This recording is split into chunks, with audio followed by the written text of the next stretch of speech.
showing you what that healthy stomach looks like, right? Like our acids and our food, they stay down in that stomach because our sphincter stays closed once the foods are down through the esophagus.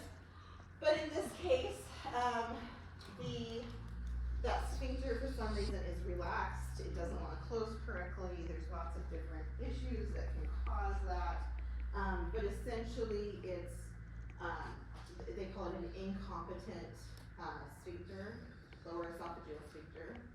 And so it allows for that acid to come up into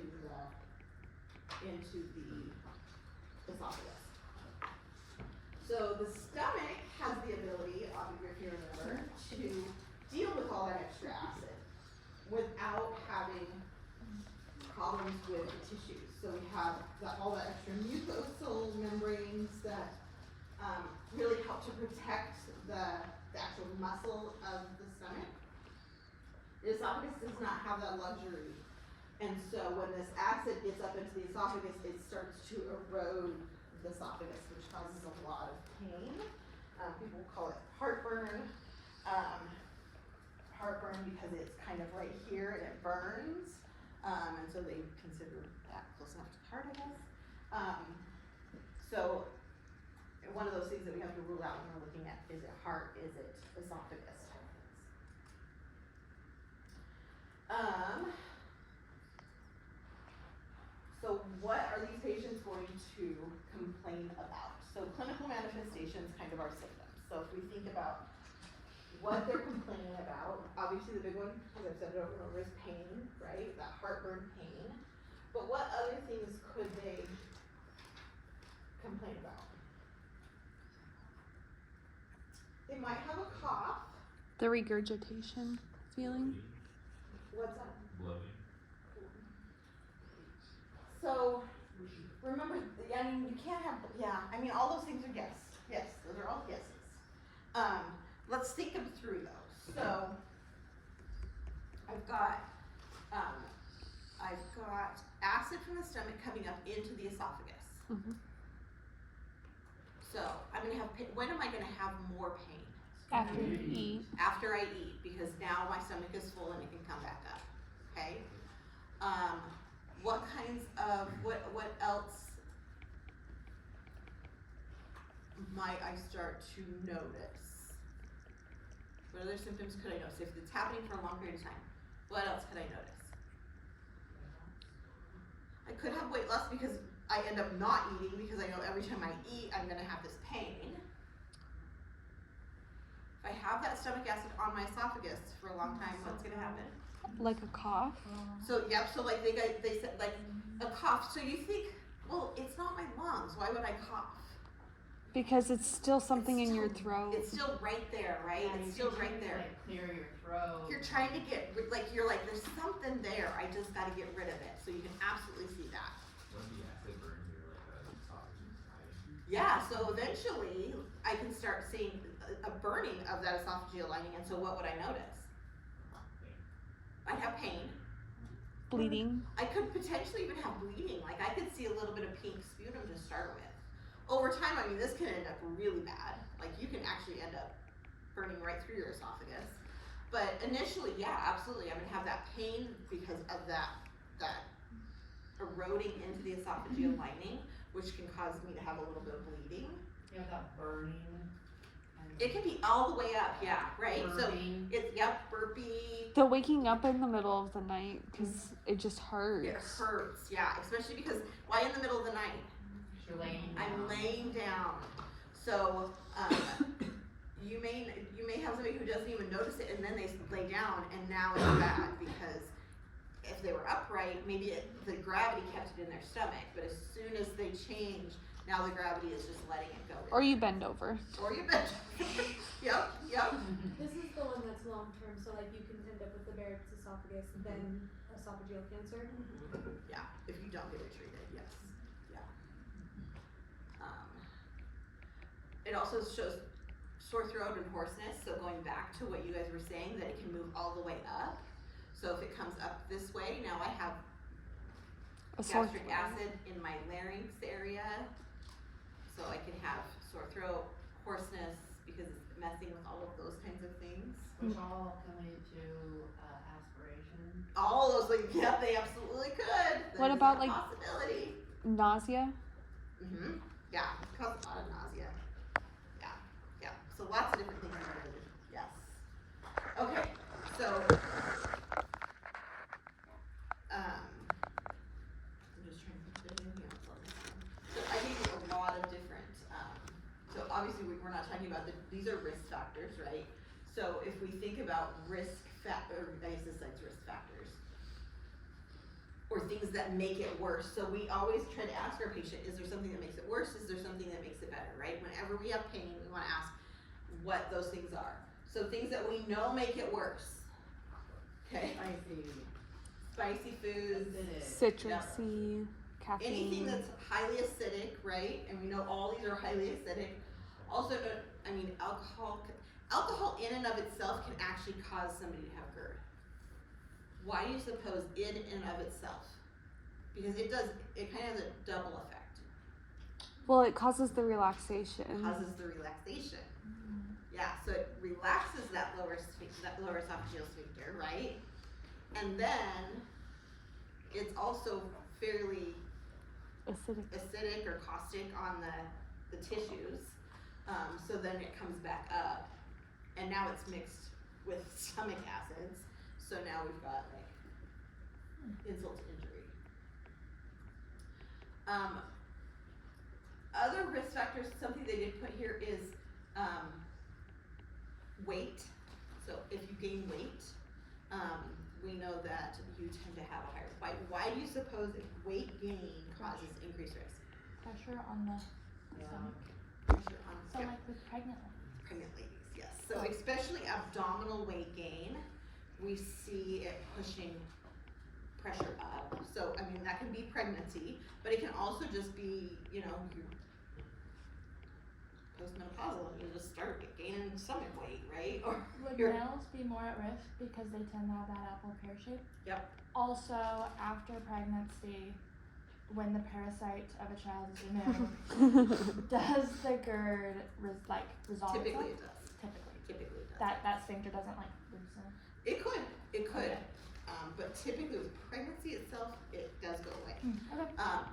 But you think about individuals who have a lot of weight gain for a long period of time. They may have caused enough damage. Like they may be able to lose the weight, and in hopes that that pressure is gone, and it would be gone if they've lost all that stomach weight. But you're right, if it's happened for a long period of time, that sphincter is gonna be kind of weak. And so we may still have issues. It may not be as severe because we don't have the pressure pushing it. Right. But yeah.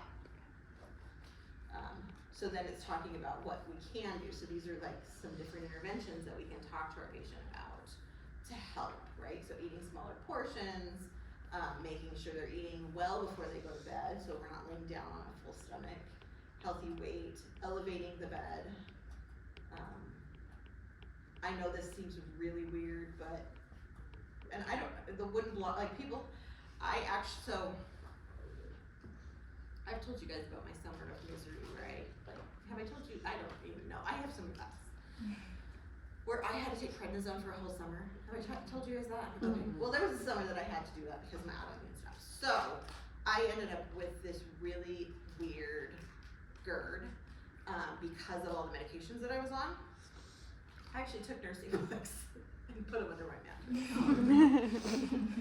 I don't see the weird. Who's to say those aren't useful? They're useful after, right? They are. But I put them under my mattress just to lean my mattress up enough to kind of help. Because I didn't want my bed looking like that. Like, I mean, and I couldn't sleep. A lot of people will sleep sitting up. They'll sleep in recliners where they're still up a bit. I just couldn't sleep like that, so that was my attempt. Those Tempur-Pedic beds, I think, also. Some of them have the ability to move up and down, and so those are helpful. They're making a lot more of those lately. All right, so this is just the complications. So as Winter has said multiple times now, the Barrett's esophagus. So these are just some pictures so you can look at. So normal, pink, clear esophagus. Look how nice that looks. We're starting to see some erosion. So see this, like you can see where it's kind of eaten into the sides of that esophagus, right? Pink sputum. Would they be seeing? Uh-huh. Would they be seeing pink stain? Oh, with the rest of it? absolutely. Okay. Yeah, absolutely. You might even see bloody. Like Oh, it might even be full-blown, more than okay. just pink. Gotcha. I mean, as much as that is, Right. that's a pretty eroded esophagus. That looks painful. Yeah. That does. And then this is when we're getting to Barrett's esophagus. So, Barrett's is pre-cancer. yes. Yep. When the cells in the esophagus change and Yep. they become cancer. It's just weird that It's- it's so close and it's like pre-cancer. Like I would Yeah. think that would be like. Well, so yeah, well, so we're starting to see cell changes, but they haven't gone into full-blown cancer. is what we're Gotcha. showing. What's the SE and the CE up there? It's the difference. What are they? I don't know. Getting tested on that. Okay. No, you're not tested on it. Okay. It's just the different cell lines. And you can, really that's what it's looking at. So if you can see, look at these patches. Mm-hmm. See the changes in the cell? Yeah. See how those are different? Because we don't even see that here, right? So here we still see nice healthy tissue in the healthy parts. Because see how you see all the vessels? See how much blood supply there is to the esophagus? And you can still see that here, but we're starting to see maybe the beginning of some changes.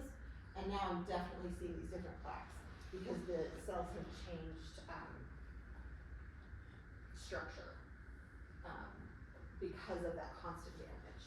And that's really a lot of cancers, especially in our mucous membranes, are caused because they have constantly been damaged. And so, and we'll talk about cell changes here in a couple lectures. But we're looking at so cancer is rapidly dividing cells. That's what cancer is. Cancer is unregulated cells, they're rapidly dividing, they're not following the normal rules. Well, if we're causing damage to an area of the body, those cells are rapidly dividing because they're trying to fix something. So that's why pre-cancer to actual cancer. So at this point, the body is still trying to repair itself. It's just that the cells are having to replace themselves so quickly in a normal way that eventually it's going to get out of control. Gotcha. And then get to the point where it's cancer. Gotcha. Okay. Do you know very much about EOE, eosinophils? Have you heard much about that? I have, but it's I think I'm starting to get. I'm not real versed on it. But yeah, different types of like an eosinophilia, so like an allergic type response. Immune. But they just start attaching to your esophagus, and so people are like choking and. That part I don't know. My son had choked on food, so we had to go do a endo, and he was telling us like, it's really on the rise, people, them realizing, so they're testing, and your eosinophils are like attaching to your esophagus and getting stuck, you know, like. A lot of eosinophils to do that. Yeah, it is, and it's What- hereditary. They're part of white blood cells, right? So yeah, the white blood cells are larger, but yeah, that's. It sounds like it's an autoimmune type of a. Yes. Strawberries and raspberries, like little seeds. No, that's No. different. That's different. Yeah. This is something completely different. Okay. You are talking about dendricles. Yeah, big stuff. Yeah. Well, Or what? it's Or like tonsil when you stones. can't. Or tonsil stones, yeah. But it's like specifically you can't eat like, I just know like fruits with small seeds. Yeah, dendriculitis is a big one. Yeah. And we'll talk about that next week. Alright, diagnostic studies. So obviously we're looking at the upper GI, so we have to be able to look at the upper GI. Since it is the esophagus, we could technically put a scope down because there's a large enough passageway we can put a scope down. Something that we do fairly, like, we don't necessarily wanna put a scope if we don't know what's happening, right? We don't ever wanna put a scope down blind of somebody because what if, the tissue is so, like if we go back here, what if the tissue is so mad and angry, we put a scope down and that scope just perforates, right? I don't wanna do that. So, they might start with a barium swallow. Was that not a scope picture? Those were scope pictures. Okay, I was like, But my guess is that they've done a barium swallow. I hope they get a barium swallow first anyway, because now I can visualize where I need to be more careful, right? Obviously, as a I'm not a physician or I'm not doing the endoscopies, but you want to like visualize. So now I can actually measure, and I know exactly where I'm going to have issues. So then I can be more gentle if I'm putting a scope down with that, okay? Because I don't want to perforate through potential cancers or potential swollen areas. You can maneuver those scopes pretty easy too, and they're pretty small really, but just like a catheter, you know, you don't want to when you're doing a urinary catheter, you don't want to just keep shoving things that you could actually cause problems. You know, that's why we tell you watch for the urine return, watch for these things. As you're going, if you're doing catheters on men, watch as you're going through that prostate, you might have some resistance. If you have a lot of resistance, don't just keep pushing, because you could actually cause problems there, okay? So anyway, barium swallow, they actually drink barium, which we can see in the x-ray, the radiography, and then we can see exactly where things are. What's in barium? It's barium. It's barium. Oh, barium. It's an element, yeah. It's its own element, yeah. And some people have reactions to it? Mm-hmm. Yeah.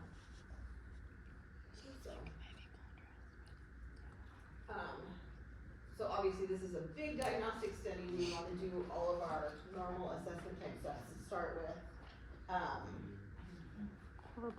And then after the swallow, then we can do some okay, so assessments. What are you going to assess? Their mucous membranes. I can assess the mucous membranes, absolutely. They're breathing. Yep, I can be breathing. Diet history. Can ask about their diet history for sure. Pain is a huge one, right? When I'm asking about pain, what am I gonna ask? The PQRST. PQRST, so what does that mean? Provoking, what causes it? What causes it? What makes it worse? What makes it better? How long has it been How going long is it going on? on? What time of day? Is it after meals? Is it before meals? So all the different things. Alright, so then, plan. What's your plan for this patient? To see a decrease in their symptoms, Decrease in their symptoms. That's what I would love to see. and for the patient to be educated on what causes Good. it to flare up. Yep. That'd be great. So, what am I implementing? Telling them to eat the smaller portions of the food, Okay, so we're doing a lot of teaching, right? So eat smaller portions of food, elevate the head at the elevate bed. head of bed, Stay elevated for at least 30 minutes to an hour after you eat. staying elevated after you eat, have gravity help you, Eating at least 2 hours before bed. 2 hours before bed, lose some weight, Change your diet. potentially change the diet if we find the diet Stay away is from the issue. triggers. Avoiding the alcohol, the Avoiding the citrus. alcohol, the smoking, that kind of thing, because we know that relaxes everything, And the nicotine, right? We want chewing tobacco, no chewing tobacco as well. right? I mean, it's, yeah. If we can limit any of the tobacco products, that would be ideal.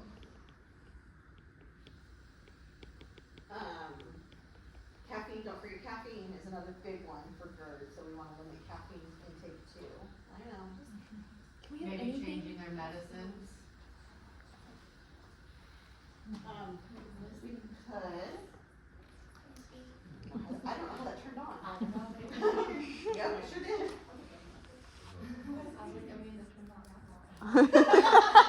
Being a distraction. Did it just sound like static or did it sound like high pitch? Static. It was a little high pitch. Someone's listening to us. So the younger you are, the higher pitched it probably sounds. Because it definitely can have a high pitched sound to it. But I don't usually hear the high pitch because I'm older. don't know. Is that because of the hairs? I don't know the reason, but I know that the younger you are, the higher pitches you can hear, and as you age, you hear less of that. That's why those new electric lighters, I can't use them in my home because the sun freaks out. Oh, they sound horrible. I can kind of hear it, but barely. They sound But awful. he is like, Right. Oh, yeah. Those are horrible. The little electric lighters, the non-flame kind. Like with the little, like it has like a little tiny light right Oh, to it. for your candles? Yes. Yeah. Have you heard it? It's a horrible sound. Okay, how about implementation as far as medications? The PPIs. So they are PPIs. So I'm not going to go deep into that, right? Because again, I'm not going into it. But you have to know that we use PPIs. And do you know what PPI stands for? Proton pump Proton inhibitor. pump inhibitors. You guys are learning those in farm? Yeah. Awesome. So I can throw some on there. You should be able to recognize it. Say, yeah, those are the meds. Yeah. What's that? PPI. I don't know what PPI means. Never heard that. Other things that might help are things like antihistamines, right? Or excuse me, antacids that have the H2 inhibitors in them. But you can't take those with phone a friend.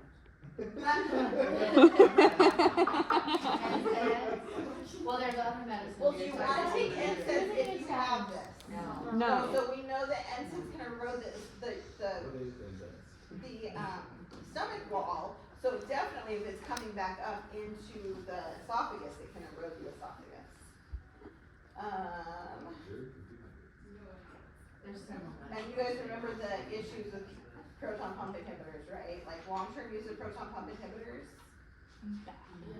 They're bad. Why are they bad? They can cause They Alzheimer's. Well, not necessarily Alzheimer's, but dementias. And cause dementias, they can also cause osteoporosis, so bone loss. I think nursing school also causes dementia. Absolutely, yes. Because I don't remember anything currently. Okay. Fair. Okay, other things, they can do surgical treatment. So if it's really bad, they can go in and do surgical treatment. What kind of surgery do you think we might do? Would I like band your esophagus? Band the esophagus. So we're actually going to try to make that esophagus stronger, and so they can do surgeries to make that lower sphincter. If someone has that, they're not supposed to like drink carbonation, right? Yeah. So there's a lot of the stomach ones that you would not drink carbonated anything with, Okay, so maybe I write that like no carbonation. if you want to. I'll do that. You need to tell me exactly what to put in my notes. They can also do like radio frequency ablation, so they can go in and just ablate. So if you have bleeders, essentially, they can go in and pinpoint those bleeders in the esophagus and ablate them, so that they won't bleed anymore. What is the pyloric surgery? Is that like Is that for like the H. pylori? We're not to the H. pylori yet, but we're. pyloric? It says number 4, but is it like going in and Oh, okay. That's tightening up that yeah, the sphincter? sphincter. Yeah. Because then it's a different one though. It's not the lower esophageal, the pyloric sphincter is the stomach one. But if we're having issues, because sometimes, so we didn't go into this because we're gonna but sometimes it's not a matter of the lower esophageal sphincter that's the issue. It's the pyloric sphincter not letting the stomach contents go into the small intestine. So it's really difficult for the stomach to empty as it should. So then it backs up into the esophagus. So it just depends on where in that whole GI tract we are as to what kinds of surgeries have to be done. All right, so evaluation. What's our evaluation? Would you do like after you've treated them and they've been on the, the good diet and the different medications for a while, would you do another barium swallow? They may, depending on how severe it was, the provider may want to look and see how well things have been treated. Obviously, if it got to the point, because I think on that Barron's wall, it actually showed like a cancer. So if it was actually cancer, obviously that's gonna be different. But if they're really wanting to look at certain parts, to see how well they've healed, they could. A lot of times they look at symptom management though. I mean, if the symptoms have gotten better and been relieved, that's what they're looking at. But there's also like if it's progressed, so they got that Barrett's esophagus, they are required to do a scope once a year. And so Right, yeah. to Because here's the thing, once you get to Barrett's esophagus, it's not like you can, it doesn't go backwards very easily. That's why you wanna catch these things early before they get done, because once you start having cell changes, now we're worried about it progressing into cancer, and so that's why, she's absolutely right, that's why yearly, just like if you had an abnormal pap test, you would wanna go yearly to make sure that those cells are not progressively getting worse, but maybe just staying the same. Why does histamine help it? It's the H2 inhibitors. It's not, histamine doesn't help the H2, the inhibitor, because, and it's not H1, which is the histamine that you guys are probably most commonly, so H1 is the one that causes allergic responses in the body. H2 okay. is the, histamine in the H2 gut. blockers? So it's an H2 blocker you would be using, yes, Right. like Zantac, I believe is an H2 blocker. So for evaluation, it would really just be like patient has a decrease in symptoms. Yeah, so watching to make sure that they understand their triggers, they are taking their medications correctly, you know, reassessing them to make sure everything is working appropriately. Because remember, it's a circle, right? That nursing process is that circle. with GERD, we've seen patients on long-term PPIs. Do they alternate it to like help, or is it just that they're on it, they're not on it? You wanna try to do, like, I don't know what they're doing nowadays. Okay. Because yeah, it used to be, once they were on it, they were on it. I really feel like providers are probably trying to do trials off at this point, because we know that there's these other risk factors. Got it. They wouldn't do like, I'm treating this, now I'm treating this, like the polyfarm, or do you think it might still be that way? Who knows what they're doing. Yeah. But really thinking it through logically, they should probably, once they get things under control, they should probably try to wean off of some of these things. Cause most people can't, like, if you haven't gotten to the point of Barrett's esophagus, once that tissue is healed, and if we've done all the proactive things to make sure that we don't continue to have the reflux, we should not have to be on that long term. Yeah, I've just seen a lot of patients on Yeah. omeprazole for long term. Yeah. Absolutely, and it's not good. But they're just now discovering that it deals with those. I mean, just now in the last, it's been a couple of years. Yeah, 5-ish or so years, yeah. But it takes a while for people to change their practice. But they've been on them for 20. Yeah. All right, and it doesn't help that they're over the counter now, too, so people just get them over the counter.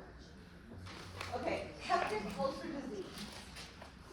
So now we're talking about the stomach and a little bit of the small intestine. So we're moving down. So we're going from the esophagus, now we're moving down into the So stomach. bad. Where we are actually seeing ulcers. We can see gastric ulcers, we can see duodenal ulcers. So remember, the duodenum is the very first part, so we can see them there.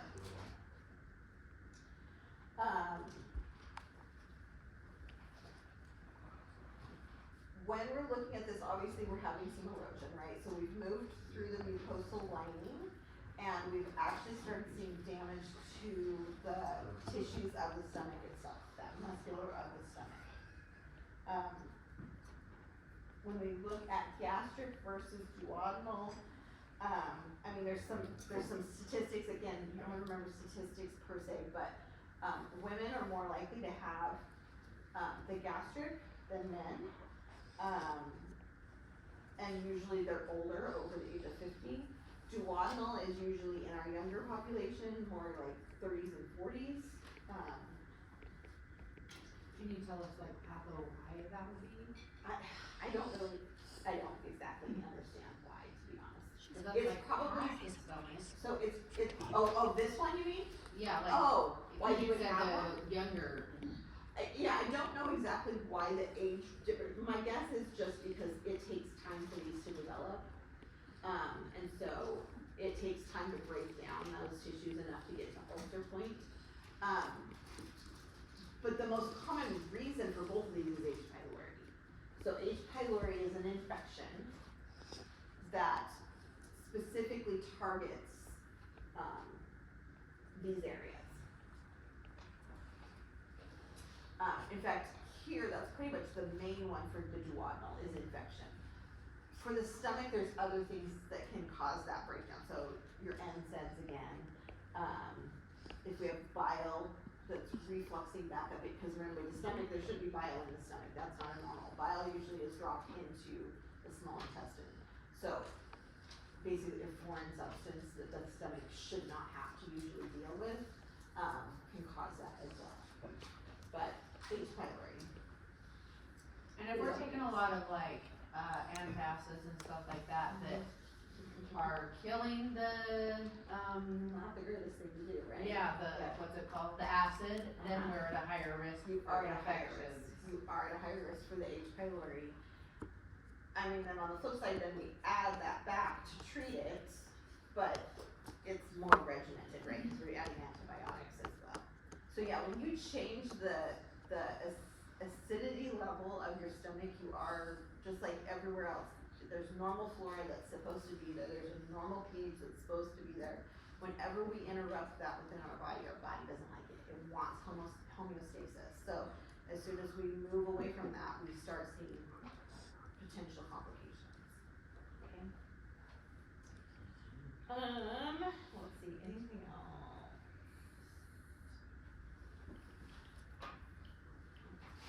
Okay. Risk factors. So again, I've already told you, H. pylori is a risk factor. Look at this picture. I figured Chris would like this picture, Chris and Nick.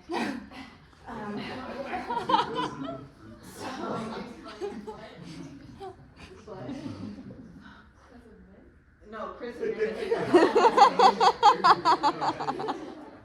This is all Nick's fault. So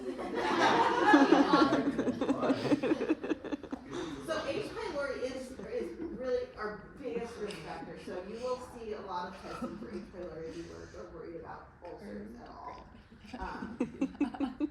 Because it's what's causing, I mean, it's a pretty, I mean, like, you're not gonna forget that, are ya? No. So it's causing an erosion in that lining. Are we just worried about this bacteria, or not worried about like E. coli or C. Nope, not worried about that. Because E. coli is supposed to be in our gastrointestinal system, right? So E. coli, we're not, like, that's not something, and if you got E. coli into your stomach and it was like from foodborne stuff, that's gonna make you sick throughout your body, not necessarily attack your stomach lining per se. C. diff is in your lower GI tract, not up in the stomach, so not worried about that. So really, it's H. pylori is the one that can essentially burn through all the mucous membranes into the lining and cause these I ulcers. love you. Do we not already have like pylori or something? Nope. You should not have H. pylori. So normal, healthy individuals should not really have. And where do we get it from? I don't know. And it says it causes ammonia. Ammonia. And that's Yeah. why. So do you That's see why he's peeing. we have, yeah. Yeah, it's just eating at the, so it doesn't like harm our, our mouth or our esophagus, it goes right to our stomach? Yeah, stomach is where it likes to live. Okay. And does it go past into our intestines, or does So it? into the beginning of the small intestine, it can also cause problems. It says on Google, it's person-to-person contact primarily via oral-to-oral transmission through saliva, vomit, But I don't know where it originally comes from, but yes, I mean, fecal. yeah. But where did it originally come from? I don't know. Food and water. Food and water. There you go. So contaminated food and water, probably because of fecal tissue from somebody who had it. If you go into a restaurant So and it's just one of those. there's like fecal matter. Oh yeah. Because nothing's cleaned properly. And your body What tries is to fight it off, right? So if you have a healthy GI system, it may not be able to do, but if you are really stressed, if you have other things happening, and your immune system is decreased, then it just is a perfect space. And is that, once you have, you always have? No. Okay, so you get rid of You can it. get rid of it, yeah. Okay. I mean, it's a really strong bug, and Yeah. it's hard to get rid rid of, so it can stay alive under a lot of attack, but you can eventually clear it. And to test for it, is there like a? Yeah, there's. They blow into a I was bag. gonna say, are you guys doing the bad one now? Oh, is that that? It's a breath. Yes. It used to be a blood test, but now they do they breathe into a bag and, Is that this? yeah. Yeah. Stool is more accurate. Yeah, back in my day we did blood, so. I just heard that, because the nurse was asking like, what is this breathing test, do we do this? And the doctor's like, no, that's an outpatient, we don't do that inpatient. Yeah, It was a weird test, so we were all looking it up. Yeah, and you breathe into It this is weird. bag. You It is put it in the super. back, and then you can drink this nasty stuff, It's and super, really strong, and then wait Yeah. 15 minutes, then breathe into the bag again, and you send both bags to the lab. I got to do one at Valley Family in Nissa. Oh, really? That's Uh-huh. crazy. We send ours to outpatient, Yeah. so the lab does all. Yeah. Okay, so risk factors. So, like I said, H. pylori are a big one, but there are other things that can cause ulcers. What are those again? Stress, alcohol, Stress, smoking, alcohol, smoking, NSAIDs. NSAIDs. Very good. Awesome. Okay. Notice this does tell you the medications here that are used. So, omeprazole, which is our PBI. PBI. We've got a mycin and a psyllin. Antibiotics. So you can see it's quite the treatment. All of those together? Yes. Okay. Mm-hmm. Wow. Yeah. Was that second one an antibiotic too? Yep. Amoxicillin. I Okay, couldn't see just it. say penicillin. That's okay. And vancomycin. Yeah. Alright, so manifestations, again, it's all the things, right? It's all the things. We've talked about all the things. You're starting to see that overarching, right? That concept versus content. So a lot of these diseases are gonna have a lot of the same signs and symptoms. Try to figure out what is different with each one, so you keep that in your mind. So, keeping those things. There's a mnemonic here. I like to try to find mnemonics for you because some of you guys do well with mnemonics. So we've got that one. What's melena? It's the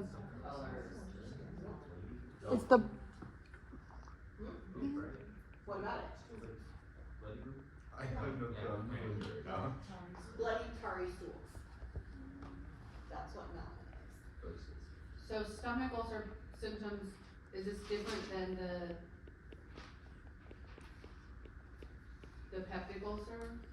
We're still in that. Okay. Are you saying, is there a difference between the two, stomach ulcer symptoms and peptic ulcer symptoms? They're the same. Okay, Yep, they're the same. What I'm saying is, in general, we're talking about all GI stuff. okay. And you notice all the symptoms seem to be the same, Yeah. no matter what the GI thing is. Melanite is what? It's bloody tarry stool. Okay. How do we diagnose it? So, we already said, if we are looking at it being, I don't know why I have bird symptoms on here. I saw that. Yeah, last night, delete I was like, yeah. Okay, so we can do an EGD again, but before we did the esophageal, what would we do first? The barium swallow. We could do barium swallow, but what would we do even before that if we're worried about ulcers? We do a culture Would you for No, the H. imaging? pylori. So not a culture, but we would do H. pylori testing, right? So getting that specimen for the H. pylori Would imaging show anything? Like probably ulcers? wouldn't show anything. It probably wouldn't show much of anything at all. So remember again, we're starting from least invasive to most invasive procedures. So least invasive, if I think it's a peptic ulcer or a duodenal ulcer, I want to check for H. pylori because I know that's the most common cause. So we're going to do those tests first. What do we want to do then? Like a fecal, a blood occult, We could, whatever, we one could of them absolutely- tests. Yep. So you can do the H. pylori testing. We can do stool sample testing to check for blood in the stools. And then, like you guys said, then going further, we can look at barium swallows, When we look at labs, I was just gonna say that, what would we look at for labs like too? to see their, like if they have active bleeding or their H&H. Okay, so, yep, kind of back to when we were talking about earlier, right, so we're looking at a CBC to look at what their hemoglobin hematocrit is, look at what their white blood cell count is. What other things might be involved if we are starting to have stomach things? No, labs, what are their labs? No, Their pH. I could look at their stomach pH to see if it's out of whack, you could do that. So, which organs feed into the duodenum? The liver and the gallbladder, right? And the pancreas. So the liver itself doesn't, the liver goes to the gallbladder, Mm-hmm. and then the gallbladder and the pancreas both put their enzymes into the small intestine to help break down stuff, right? Mm-hmm. So if I start having an ulcer in like the duodenum, could I have backup? Yeah. Yes. Any idea what tests we do to check for that? Is it the hydra and the Liver. gallbladder No. also? No, Oh, no, I'm talking about blood labs. tests. Oh, okay. Like the Lipase, yes, lipase is one of them. Any idea for the pancreas? Amylase. Good job. So I wanna look at their lipase and their amylase. If I'm worried about any gallbladder, liver involvement, or, pancreatic involvement, those are things I can look at. And what labs are those gonna fall under? Serum lipase and serum amylase. Okay. They're their own labs. Really quick, when you say that, it reminded me, on one of our tests, there was serum, and then, one of the labs it said was the something. creatinine. Creatinine serum or creatinine. Albert. Clear, cause creatinine can be measured in your blood or in your urine. What was the other, what creatinine? It was the clearance test. Oh, it was clearance, okay, oh, okay. And serum is blood, Yes. okay, okay. Okay, complications. So we can have that ulcer eat all the way through. That's the biggest, we can have it eat all the way through. So we can end up with the original eating in, so then we end up with bleeding in the intestinal tract. We can have that it perforates or penetrates all the way through. Now I've got GI contents into the abdominal cavity. I could have an obstruction, so notice if I have like an ulcer right at where the sphincter is, I could end up with enough inflammation that I could have an obstruction, where now I can't move things from the intestine, or from the stomach into the intestines. Okay.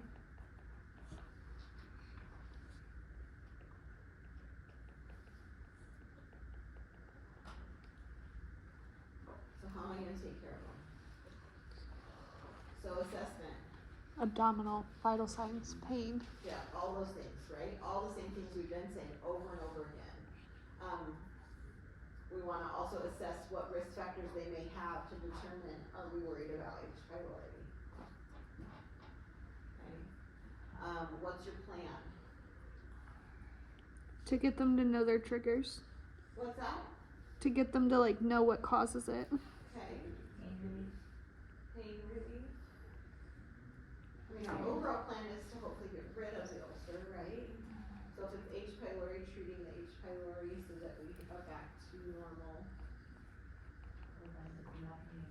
Prevent it from happening again in the future, yeah. So how are we implementing these things? Education on Lots of education, the right? use of the medications and Yep. How to use the medicines, they're not gonna like it, cause again, it's a lot of meds, it's a very strict regimen, make sure that they're taking it appropriately. Educating them about, how to manage the ulcer. So Now, after they've messed with and taken all the antibiotics and the H. pylori and everything, you would not take like acidosis with it. You would wait till you're done treat with the antibiotic and then like A probiotic? probiotics.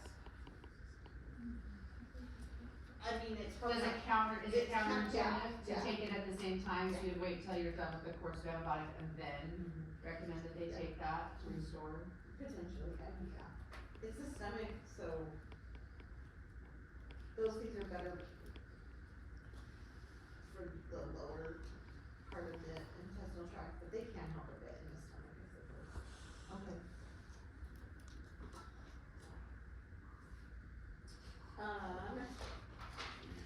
Okay, any Is- other implementation? Yeah.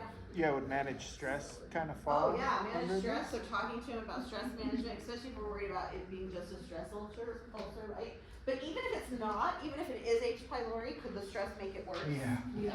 Definitely, Yeah. definitely. How about implementations as far as, well, I already told you the treatment, so never mind. You reiterated already that you would be talking to them about the medication management and making sure that they're taking care of that. And then cessation of smoking and alcohol use. If we can. And then for evaluation, would we run another H. pylori test to see So that it's they negative? may do that to see if they've cleared it. Obviously we have to get orders for that, right? But what could I do as the nurse for evaluation? Ask them if their pain has gone away. Ask them if their pain has gone away, good. Yes.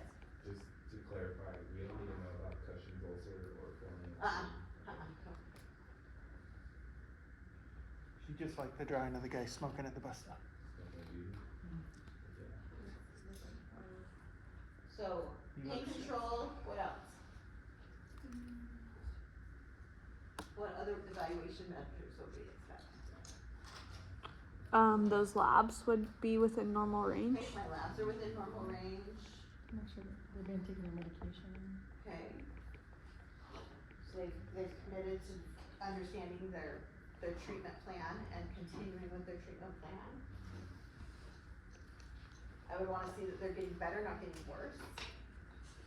Yeah. You want a follow-up check? Yeah, oh, definitely, yeah, there would definitely be follow-up checks with the provider on this. Yep.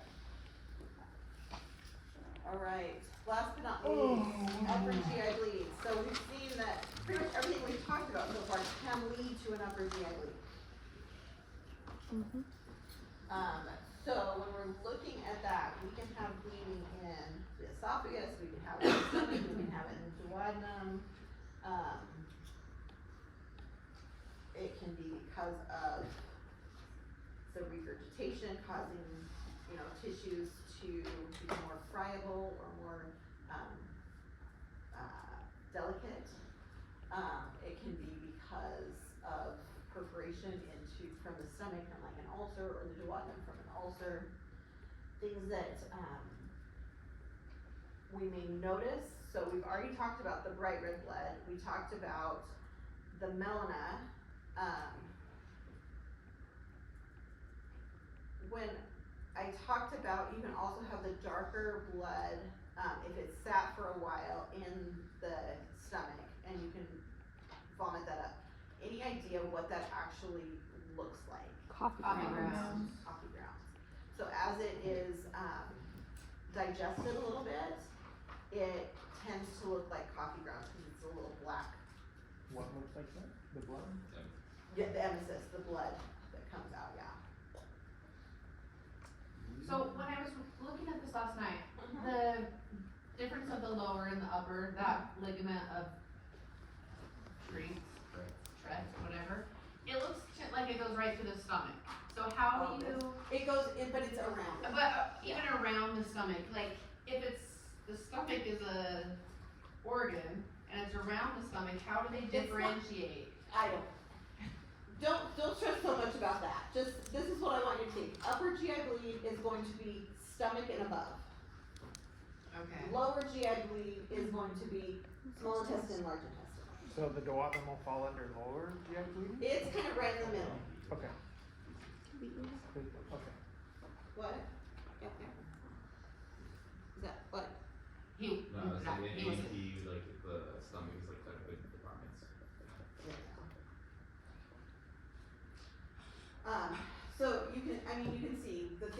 talked about, right, we haven't talked about all these things, but we've talked about the peptic ulcer, the erosive esophagitis, esophageal varices, so those are things that we've talked about, so that's our upper. And then of course cancer's in the upper. Lower things we're gonna talk about tomorrow or next week, and that is the things that are in the majority of the small intestine, but large intestine, okay? So looking at, diverticulitis, which is in the large intestine, hemorrhoids, which is in the rectal area, ischemia of the intestine itself, yes. I see AVM mentioned in both. What is AVM? AVM. It's, arteriovenous malformation. Okay.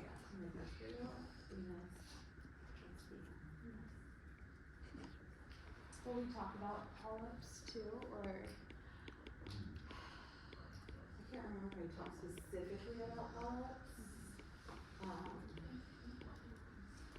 But you can have polyps anywhere, yeah. Polyps are just an abnormal growth, usually in mucous membrane, so you can have them in any mucous membrane. But the problem with them is that they are now a pocket where things can get stuck. That's the problem with polyps.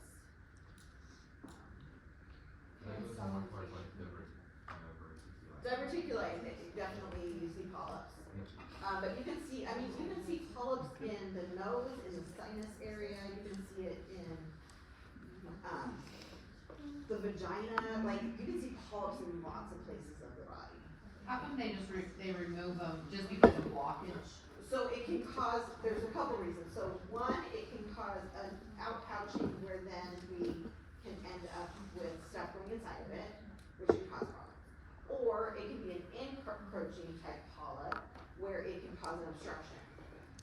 Or it could start filling with blood and then it could rupture, which then could cause hemorrhage. So Can they also turn into cancer? Can they be precancerous? they can be precancerous, yeah. But I guess one's in the nose, anywhere a polyp could be precancerous. Anywhere, because they can happen in any mucous membrane and any of them could potentially be a problem.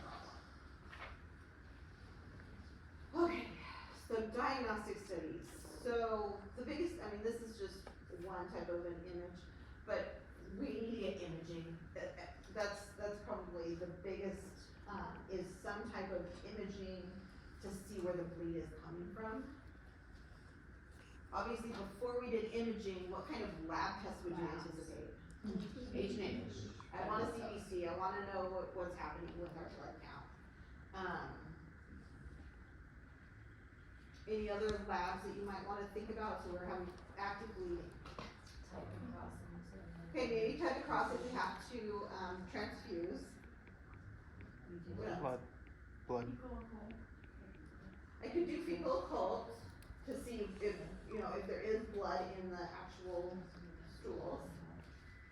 But what else? If I'm having active bleeding in the body, PT, INR, PTT,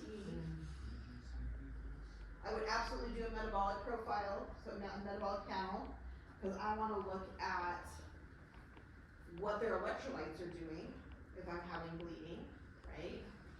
I want to know what's happening with their liver. Remember, the liver has a lot to do with blood balance too. So like all the LFTs?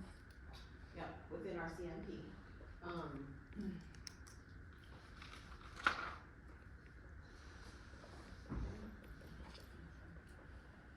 Would you want to do the IVs and? They may or may not, depending on where they think the bleeding's coming from. Okay. Yeah. This is actually for a lower gastrointestinal bleed. I know we're talking more about the uppers, but this is just the only picture that I could kind of find where they're looking at the actual mesentery. And really what I'm looking at here is angiography. So looking at what's angio? Vessels. What kind? Typically. With the arm. What? Arteries. So I'm looking more at the arteries and where is the blood, cause why am I looking more at arteries and veins? Cause more blood's gonna come out of an artery. Blood is gonna come out cause it's gonna pump, right? So the arteries are gonna actually pump the blood. And so I I may be able to identify exactly where that bleeder is with an angiography. So again, imaging of some sort.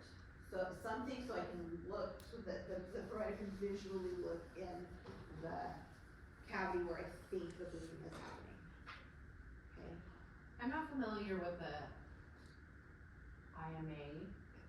Is that that's not a, This artery. well, no, that type of imaging? So IMA is just the inferior mesenteric artery. So you're not So it's Okay, familiar mesenteric angiography though is, So where's the mesentery? What is the mesentery? your middle.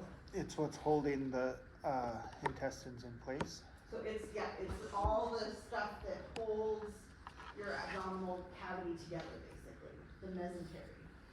So we're looking at the arteries that infiltrate the mesentery to try to figure out where the blood is coming from.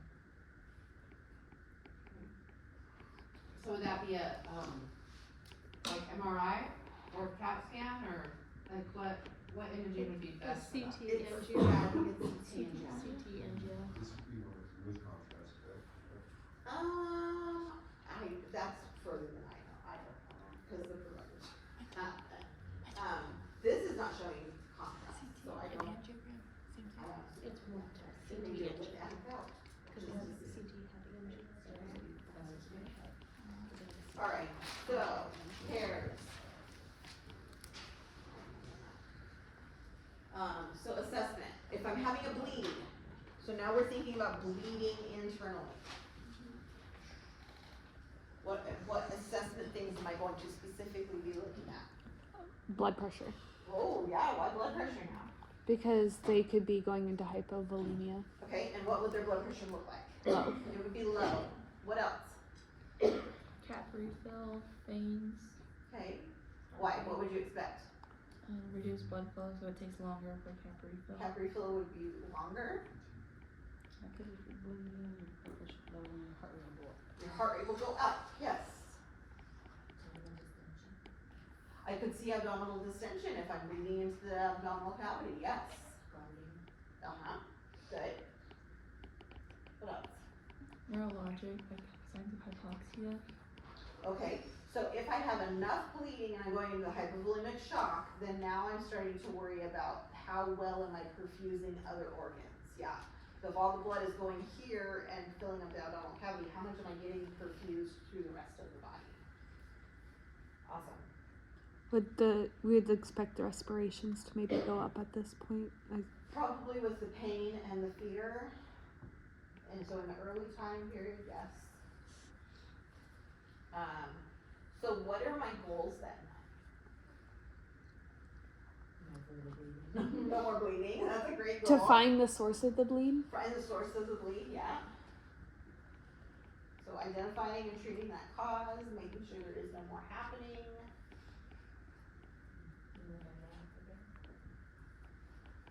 What did you say? Hemodynamic again, and back in the, your blood and everything is normal again. So getting back, so we're not hemorrhaging anymore, essentially is what she's getting at. So, going back to homeostasis. So getting our hemodynamics back into homeostasis. Pain control? Yes. Okay, so how are we implementing all this? Obviously testing, diagnostics. We need to have something to figure out what's going on, right? So we may have to talk the patient through that because they might already be anxious and scared and in pain, and talking them through all of that.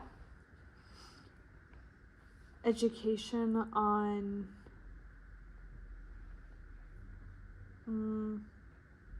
JK, I changed my answer. You were right there. I was just gonna say education on preventing it from happening again, but we would need to know what caused it in the Right, first but you're place. absolutely right. So, because Implementation, so we probably, I mean, they'd obviously coming in, they'd be NPO till we figure out what's going on Right. and.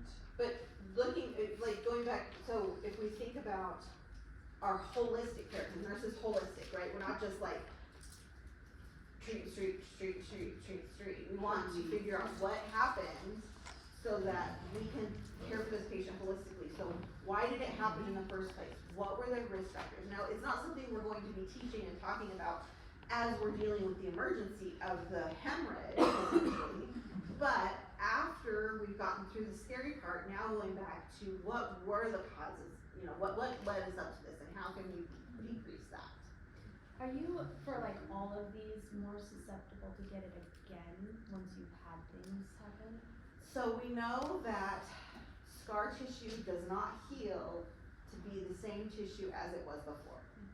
So there is always that higher risk, especially if we don't change our behaviors, which is really hard to change behaviors, right? So that being said, the area that was compromised in the past is probably never going to be as strong as it was to start with.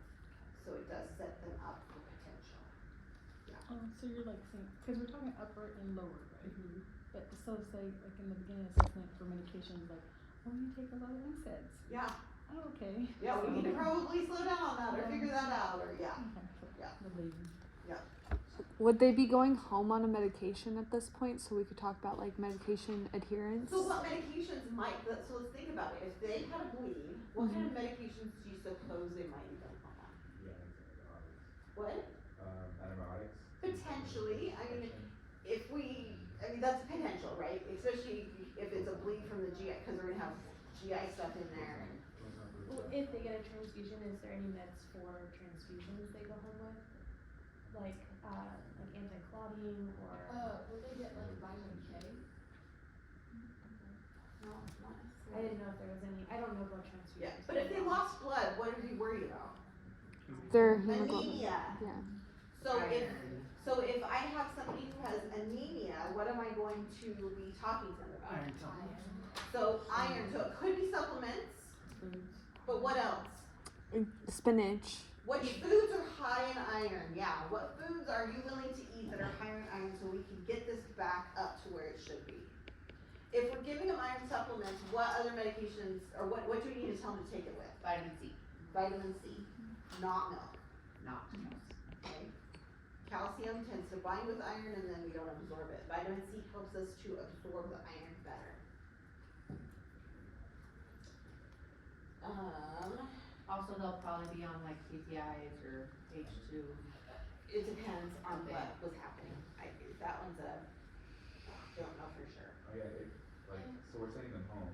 Usually GI bleeds have surgery, right? Are we controlling pain as well? Yeah, all your normal post-op stuff. I thought vitamin K supported coagulation. It does. So we like emergencies. But you don't necessarily just give it. Well, Like, yeah, I don't. do like with iron, like not with iron, but okay. So But you're right, it does help with clotting. So if they had some type of a clotting disorder, like if they weren't clotting appropriately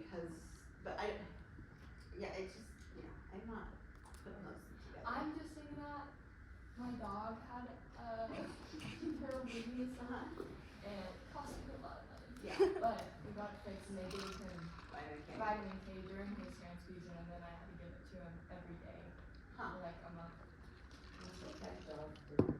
Yeah. Yeah, it was a dog, that's why I was like. Yeah, I'm not really, yeah. I've only ever seen them when I worked at the pediatric clinic, and they come in with this little, like, dark colored. Yeah. Yeah, we do vitamin K shots for newborn. Yeah. I Because give they it have 10 those. minutes. Yeah. It wasn't like a. Okay, so evaluation. Their hemoglobin's gonna maintain. Yes, so we're getting their H and H back to normal. What else? Their pain subsides. Yes. If we know that the problem is what caused it, we have ways to really.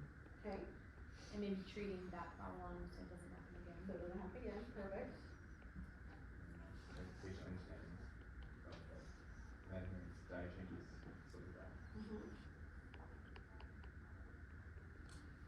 They're back to normal fluid volume, right? Good. Okay, we did it.